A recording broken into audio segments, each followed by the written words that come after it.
গত 17ই এপ্রিল দুপুরে আনুমানিক 12টা 10 মিনিটে জিয়া দেওয়ান এবং মামুন এই দুই গ্রুপ একটা SAS ফ্যাক্টরির কার্টুনকে কেন্দ্র করে একটা দ্বন্দ্বে লিপ্ত হয়।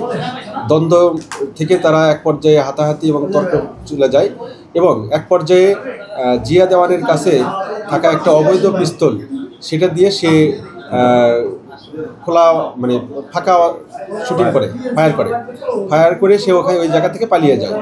এর পরবর্তীতে আশুলিয়া থানায় একটা মামলা রুজু করা হয় অস্ত্র আইনে।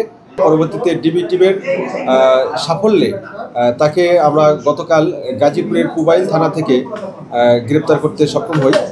তো তাকে গ্রেপ্তারের ক্ষেত্রে আমাদের টেকনোলজি ইউজ করতে হয়। সে বিভিন্ন সময় জায়গা চেঞ্জ করতে থাকে। এক সময় দেখা যায় যে গাজীপুরের বিভিন্ন জায়গায় যায়, তারপরে টাঙ্গাইলের দিকে যায়। তো গতকাল তাকে গ্রেপ্তার করা হয়। গ্রেপ্তারের প্রেক্ষিতে তাকে ডিবি অফিসে নিয়ে আসার পরে তাকে ব্যাপক জিজ্ঞাসাবাদ করা হয়। জিজ্ঞাসাবাদে সে এক সময় সে স্বীকার করে যে সে ফাঁকা ফায়ার করার পরে বলা হয় যে তার পিস্তলটা কোথায় আছে। তখন সে তাদের পারিবারিক কবরস্থান আছে, সেখানে একটা কলা গাছের নিচে ওই জায়গাতে তাকে সাথে করে নিয়ে যাওয়া হয়।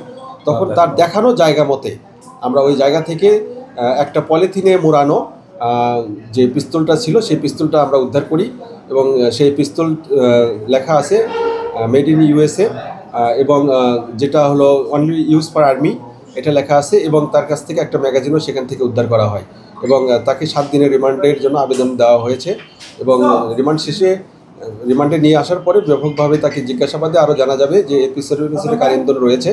তো মেসেজ একটাই থাকবে যে এখানে যারা অস্থিতিশীলতা করার চেষ্টা করবে তাদেরকে অবশ্যই আইনের আওতায় আসতে হবে।